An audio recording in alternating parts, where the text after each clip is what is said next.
तो बच्चों आज हम बात करते हैं आगे, इसका नाम मैंने नेक्स्ट टॉपिक, अगला टॉपिक होता है उसे बोलते हैं रसारोहण।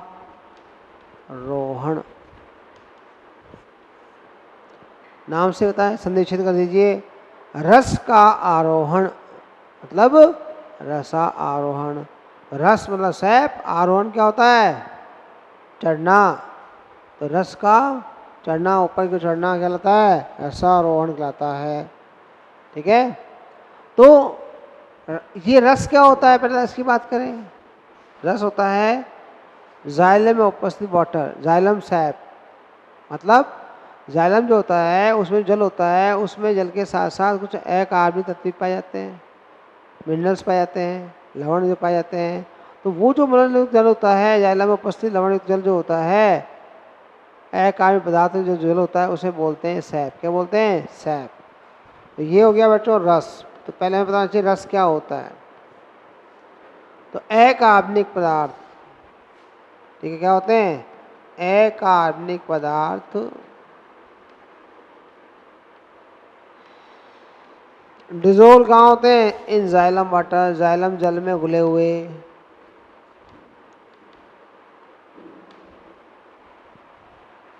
इसे बोलते हैं हम लोग सैप। क्लियर। दूसरी बात ये परिभाषा क्या होती है, परिभाषा बड़ी इंपॉर्टेंट है, ध्यान रखना।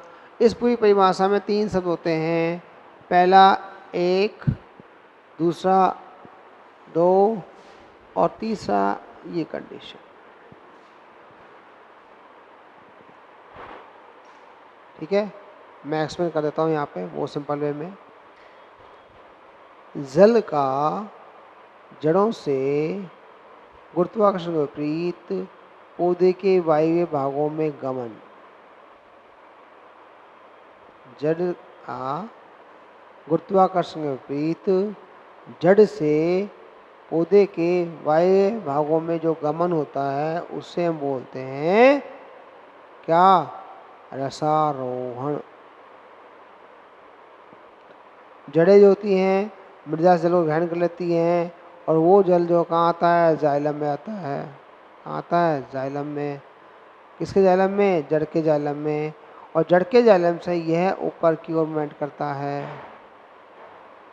क्लियर है।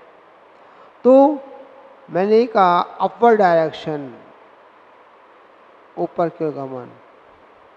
तो जल का जड़ों से निकलकर पौधे के वायु भागों तक जो गमन होता है, क्या होता है, गमन होता है गुरुत्वाकर्षण के विपरीत, उसे हम बोलते हैं एसेंट ऑफ सैप। क्लियर है, बात समझ आ गई। एक चीज। दूसरी चीज कैसा है ये, लॉन्ग डिस्टेंस। कैसा है ये, लॉन्ग डिस्टेंस।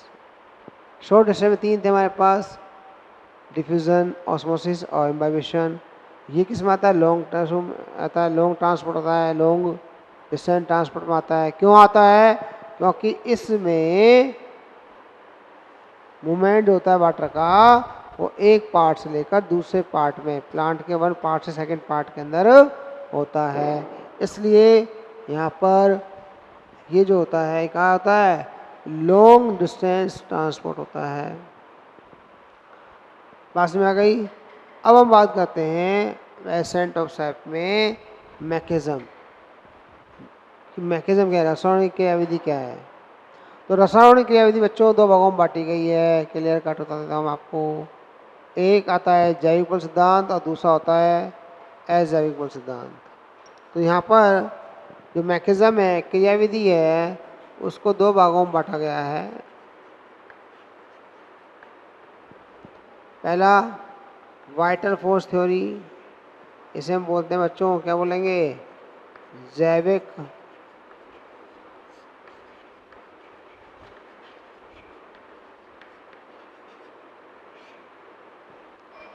जैविक बल सिद्धांत। इसका मतलब क्या होगा कि इस सिद्धांत में, इस थ्योरी के अंदर लिविंग फोर्स, जीवित कोशिकाएं और उनमें उपस्थित जो बल होते हैं उनका उत्पादन किया जाएगा, उनका काम में लिया जाएगा। दूसरा होता है आपका भौतिक।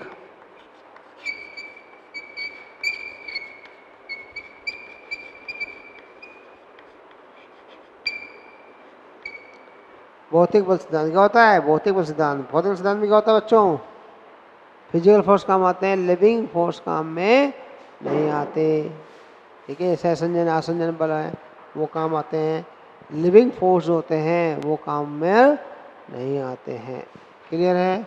तो ये तो हुआ एसेंट ऑफ सैप। अब हम बात करते हैं इनकी थ्योरी की। तो उससे पहले मैं डायग्राम बता देता हूँ आपको। ये मेरे पास एक प्लांट है, मान ली डायग्राम है, इस प्लांट के अंदर जड़ें हैं और ये ब्लू कलर जो से रखा है ये मैंने दिखा रखा है वाटर। क्या है ये? वाटर है। ब्लू कलर से कैसे समझ कर रखा है? वाटर शो कर रखा है।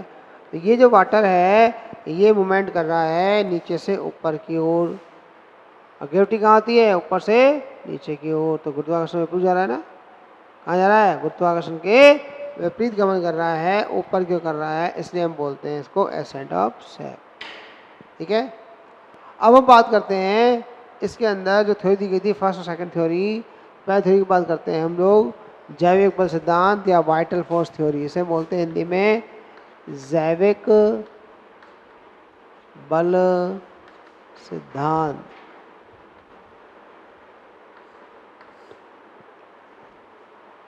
ठीक है, जैविक बल सिद्धांत में विभिन्न वैज्ञानिकों ने अपनी बातें रखी, बहुत सारे मत दिए, परंतु हम यहाँ इसमें 3 मत ही पढ़ते हैं। जैविक बल सिद्धांत में बहुत सारे मत हैं आपके, हम यहाँ 3 पढ़ेंगे। इम्पोर्टेंट है, और आपकी बुक में सिर्फ एक ही दे रखा है, पर आप यहाँ 3 पढ़ेंगे। तो पहला आता है बेटा, वो आता है साइंटिस्ट नाम है गोल्डबस्की की रिले पंप थ्योरी। क्या बोलते हैं इसको? इसको कहते हैं हम लोग relay pump theory. Relay pump जो सिद्धांत होता है बच्चों, ये दिया था सबसे पहले गोल्डबस्की। क्या नाम है? गोल्डबस्की साइंटिस्ट नाम है। इन्होंने सबसे पहले क्या दिया था? इस सिद्धांत को दिया था। इन्होंने कहा कि जल के गमन के लिए जीवित ऊतक सहायक होते हैं, जैसे तने में उपस्थित जाइलम मृदुतक, जाइलम मृदुतक और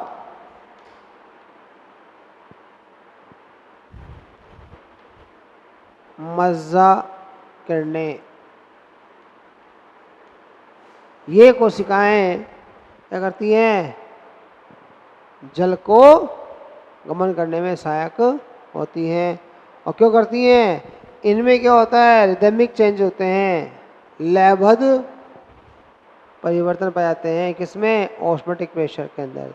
तो इनमें लयबद्ध ऑस्मोटिक प्रेशर के कारण, चेंज के कारण क्या होता है? जल ऊपर चढ़ता है। तो इसमें देखिए बच्चों, यहाँ मैंने डायग्राम बना रखा है। ये मेरे पास सेल है, ये कौन सी है? जाइलम पैरेन्काइमा है।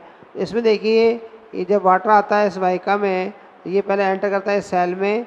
इस सेल का ओपी बढ़ जाता है, फिर घट जाता है। पहले बढ़ा होता है, फिर घटा जाता है, फिर ये वापस से जल को वर्जित कर देती है और बढ़ा लेती है। फिर ये सेल अगली सेल में जाएगा, ऊपर जाएगा, फिर ये आगे जाएगा, फिर टर्न करेगा, फिर ऊपर जाएगा। तो हर एक सेल जो होती है पैरेन्काइमा की, वो क्या करती है? एक बार ओपी को कम करती है और एक बार ओपी को बढ़ा लेती है। जब उसका ओपी बढ़ जाता है तो पानी का स्पेस हो जाता है। जब उसका ओपी घट जाता है तो वाटर क्या होगा? उस कोशिका से अगली कोशिका में चला जाता है। ठीक है, तो एक बार टर्जिड होगी, एक बार फ्लैसिड होगी। इस प्रोसेस से वाटर क्या होगा? आगे मूव करता है। परंतु इस सिद्धांत को रिजेक्ट कर दिया गया। क्यों? क्योंकि इससे पानी ज़्यादा ऊंचा नहीं चढ़ता, केवल 2 फुट के पौधे पानी चढ़ सकता है। ठीक है, फिर आते हैं सेकेंड नंबर थ्योरी आती है आपकी, वो आती है सेकेंड नंबर थ्योरी। इसे बोलते हैं हम लोग पल्सेशन थ्योरी, या हिंदी में बोलते हैं बच्चों इसको स्पंदन सिद्धांत।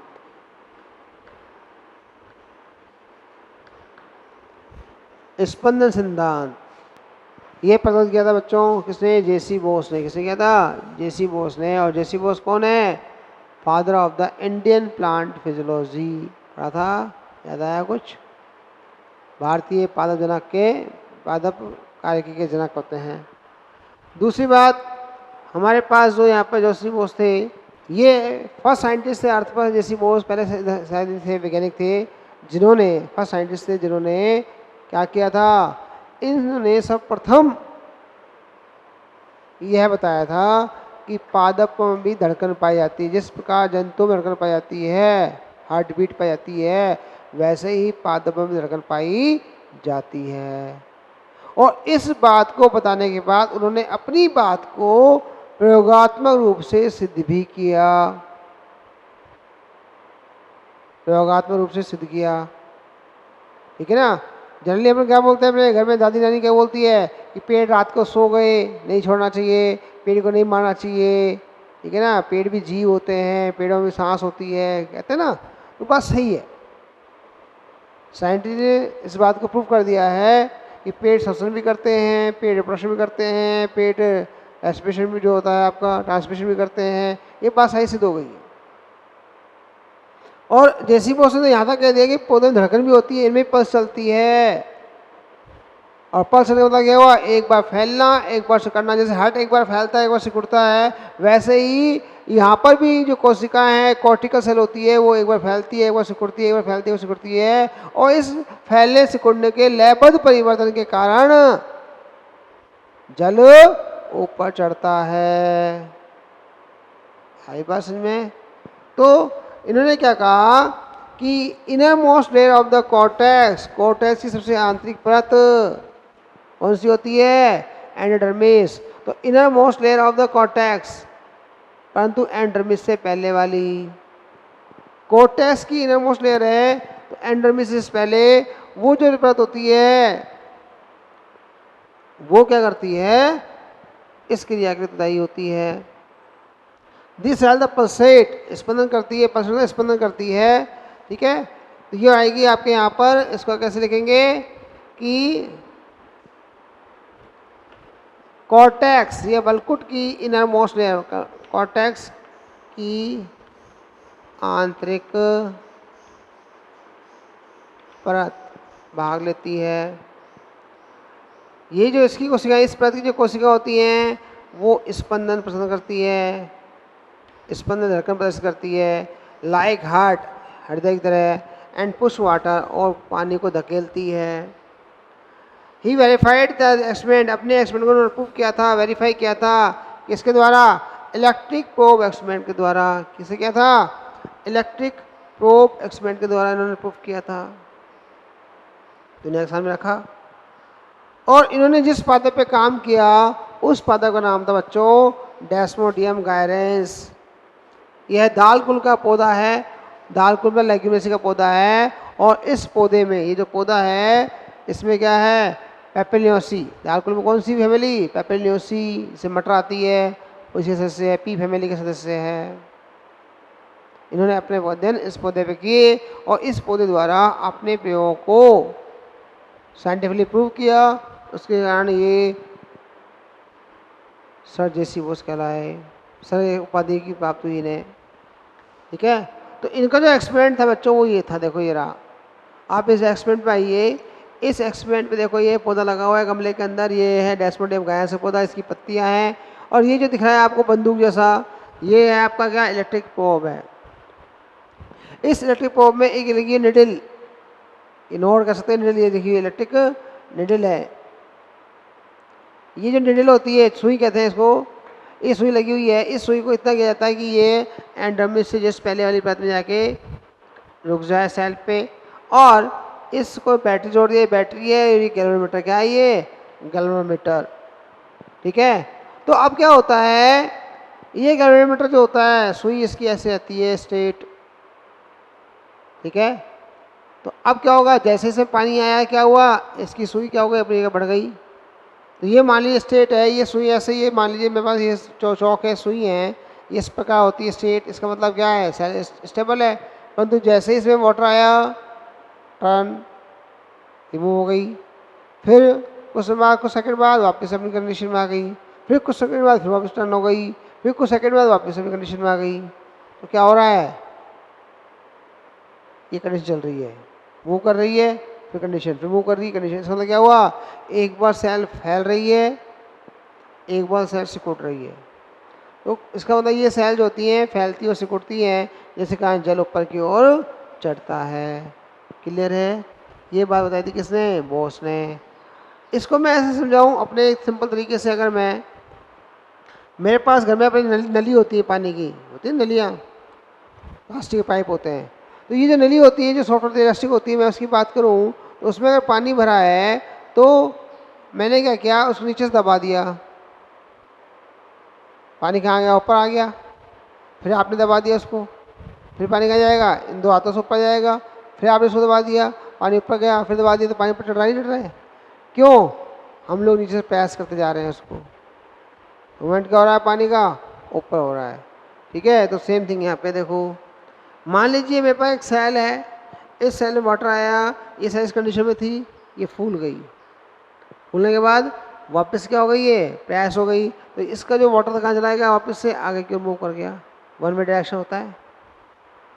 वाटर कहाँ चला गया, अगली साइड चला गया, अगली साइड फिर स्विंग हो गई, वाटर कहाँ गया, उससे आगे चला गया, उस अगली साइड फिर स्विंग हो गई, वाटर कहाँ चला गया, उससे आगे चला गया। तो इस कारण एक बार फैलने, एक बार सिकुड़ने से वाटर जो होता है, जल जो होता है, उसका मूवमेंट नीचे से ऊपर की ओर होता है, होता है नीचे से ऊपर की ओर होता है। क्लियर है। तो ये था आपका एसेंट और सैप का वाइटल फोर्स थ्योरी और पल्सेशन थ्योरी। ठीक है ना। तो बच्चों हम बात कर रहे थे जैविक बल सिद्धांत की।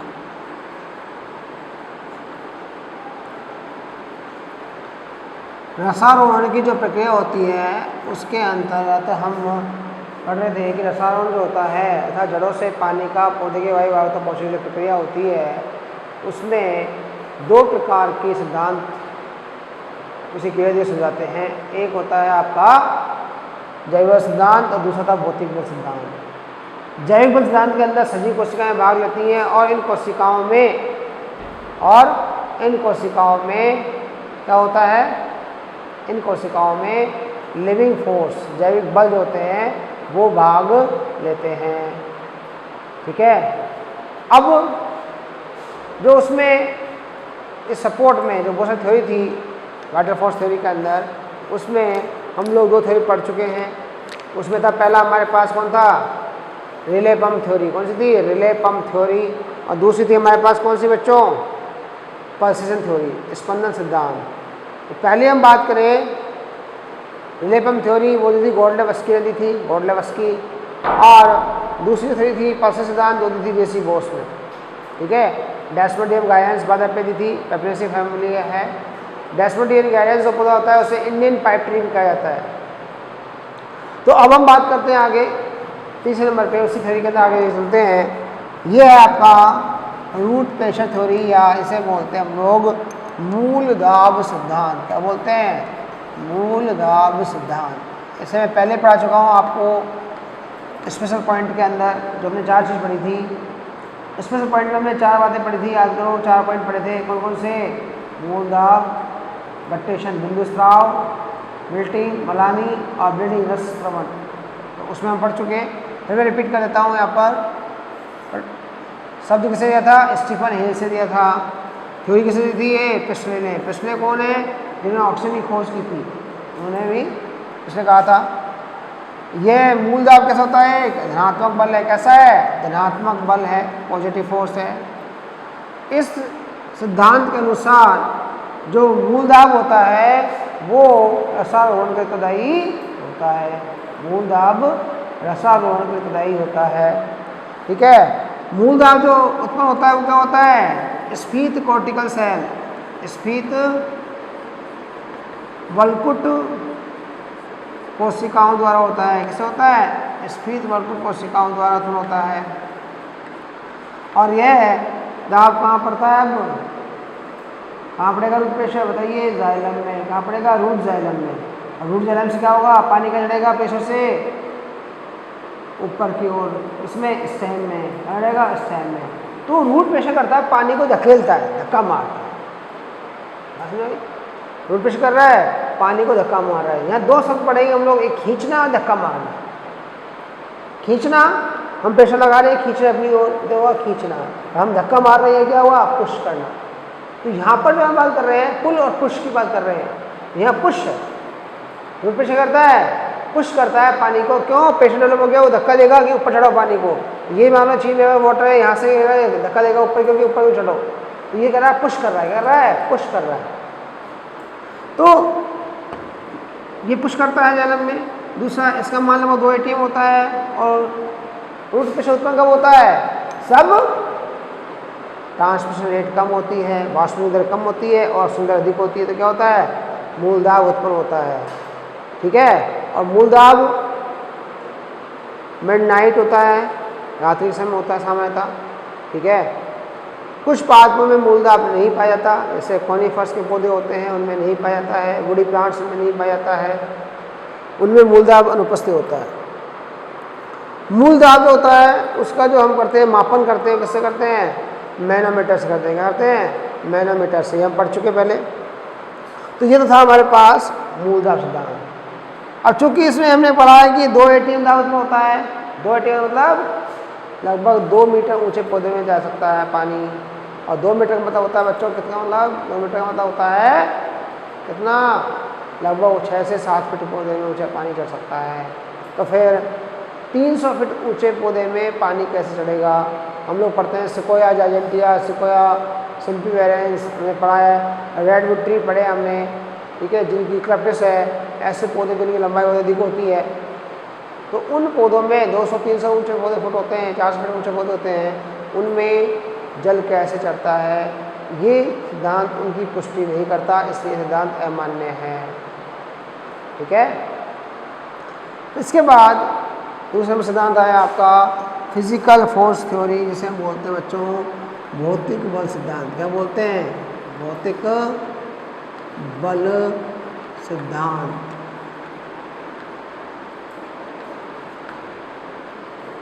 तो ये क्या होता है बच्चों? इस सिद्धांत के अनुसार, इस सिद्धांत होता है, इस थ्योरी के अनुसार क्या आता है कि जो जल का कंडक्शन होता है, जल का जो संवहन होता है, मूवमेंट होता है, वो फिजिकल फोर्स द्वारा होता है, भौतिक बलों द्वारा होता है। किस द्वारा होता है? भौतिक बलों द्वारा होता है।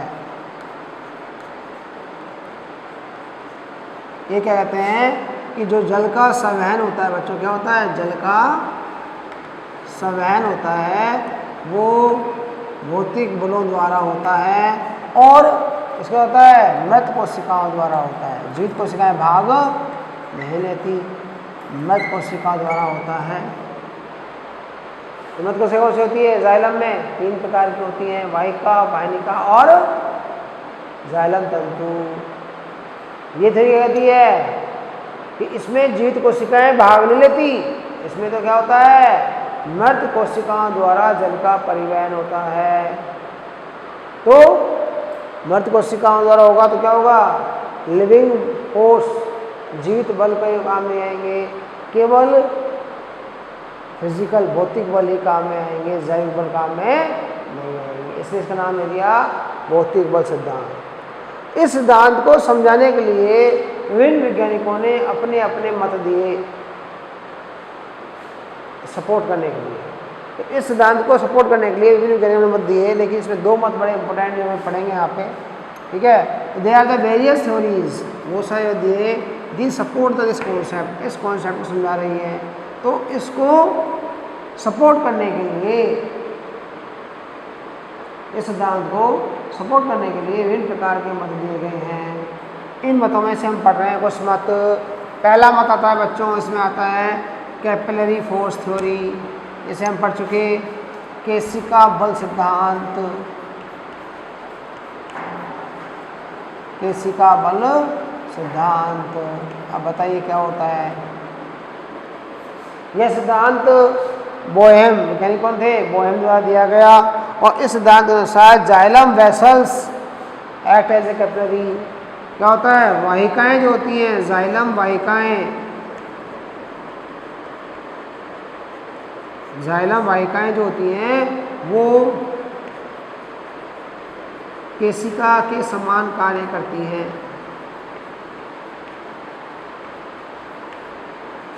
जाइलम वाहिकाएं करती है, केशिका के समान कार्य करती हैं। ठीक है, जिससे जल ऊपर की ओर चढ़ता है। तो मेडिकल क्वेश्चन क्या आता है बच्चों? मेडिकल सिंपल क्वेश्चन आता है, थ्योरी किसने दी और कौन भाग लेता है, बस। ज़्यादा क्वेश्चन नहीं आता इसके अंदर। बोहेम ने दी, कैपिलरी फोर्स काम आता है। ठीक है, जाइलम वाहिकाओं में उत्पन्न होता है, इससे ज़्यादा कोई क्वेश्चन नहीं आता इसके अंदर। तो पर मैं आपसे पूछना चाहता हूँ कि केसी का बल होता क्या है, आखिर पानी कैसे चढ़ता है ऊपर, क्या होता है केसी का बल, ये आपको पता होना चाहिए। तो यहाँ हम बात करें एक एग्जाम्पल की, एक मैं एग्जाम्पल दूँ यहाँ पे कि हमारे पास जो पेन होता है, अपने पेन यूज करते हैं, देखो ये रहा पेन मेरे पास, ये जो पेन होते हैं इस पेन की रिफिल खाली होती है, अपने पास होती है ना पेन की रिफिल खाली। हमने क्या किया, इस पेन की रिफिल को ले लिया, जो ट्रांसपेरेंट है हमने वो ली, तो खाली है वो ट्रांसपेरेंट है, उसको मैंने क्या किया, एक बाउल के अंदर पानी लिया, उसमें रख दिया ऐसे। तो आप क्या देखोगे कि पानी उसके अंदर चढ़ जाता है, पानी उसके अंदर चढ़ जाता है। जैसे मान लीजिए कि मेरे पास ये एक कैपिलरी है, इस कैपिलरी के अंदर ये पानी भरा हुआ है, जब मैंने इसको पानी रखा था इसमें पानी का लेवल यहाँ तक चढ़ गया, यहाँ तक भर गई। तो क्वेश्चन आया ये पानी इसके अंदर गया कैसे, आखिर ये पानी क्यों गया अंदर। अगर मैं बड़ा पाइप लूँ, मतलब मैं अगर इसमें इतना बड़ा पाइप ले लूँ, इस नली खींच के मतलब, तो क्या उसमें चढ़ेगा, उसमें नहीं चढ़ेगा, लेकिन इसमें चढ़ रहा है, ऐसा क्यों। तो इसका आंसर होता है बच्चों, क्योंकि इसका जो डायमीटर होता है, ये डायमीटर जो होता है, इस डायमीटर में 0.03 से लेकर हम मानते हैं 0.033 तक मिलीमीटर होता है। तो कैपिलरी जो होता है उसका डायमीटर बहुत ही कम होता है, मिलीमीटर में होता है, और उस मिलीमीटर डायमीटर के कारण क्या होता है, उस पर एयर प्रेशर नहीं लग पाता, जिस कारण क्या हुआ, इस साइज के कारण ये जो प्रेशर था यहाँ पर एयर प्रेशर, ये क्या है, एयर प्रेशर है, ये जो एयर प्रेशर है, ये वायुदाब जो था ये इसके ऊपर नहीं लग पाता, इसके ऊपर नहीं लगता है, जबकि इधर साइड में क्या होता है, ये लगता है। तो आप क्या समझो कि मेरे पास साइड में ये लगा हुआ है, इधर दाब लग रहा है, इधर दाब लग रहा है, लेकिन इस पर दाब नहीं लग रहा, तो क्या होगा, इन दाब के बाहर जो दाब लग रहा है उस दाब के कारण क्या होगा, पानी अंदर की ओर चढ़ जाता है। तो इन दोनों दाबों के कारण ये जल इसके अंदर चढ़ गया अंदर, ये कहलाता है आपका कैपिलरी फोर्स, क्या कहलाता है, कैपिलरी फोर्स। बात समझ आ गई। तो ये जो जल अंदर चढ़ा इसके अंदर अपने आप चढ़ गया, किसी का रिक्वायरमेंट थी, एयर प्रेशर चढ़ गया। तो यहाँ ये कहा जाता है कि इस कैपिलरी फोर्स के कारण एक वाहिका से दूसरी वाहिका, दूसरी से तीसरी में, चौथी में, पांचवी में, ऐसे जल का बहाव होता जाता है और पानी नीचे से ऊपर तक पहुंच जाता है। ठीक है, वाहिकाएं जुड़ी होती हैं ऐसे। तो इसमें से जो पानी था वो इसमें गया, इससे अगले में जाएगा, इससे फिर अगले में जाएगा, उससे अगले में जाएगा और पानी ऊपर तक पहुंच जाता है। बात समझ आ गई। इस तरीके से जल जाता है, नीचे से ऊपर जा रहा है पानी। लेकिन जब इसको मेजर किया गया कैपिलरी फोर्स को, तो ये लगभग 2 ATM के बराबर आया। कितना आया, लगभग 2 ATM। अब 2 ATM से बच्चों में बात आती है कि 2 ATM में मेरे पास फोर्स है तो कितना पानी चढ़ेगा, कोई 5 फीट पौधे में चढ़ेगा, 5-6 फीट वाले पौधे में चढ़ेगा। लेकिन जो पौधे बहुत बड़े हैं, 200 फीट के पौधे, 250 फीट, 300 फीट पौधे हैं, उनमें जल कैसे चढ़ेगा। इसलिए इस थ्योरी को रिजेक्ट कर दिया गया।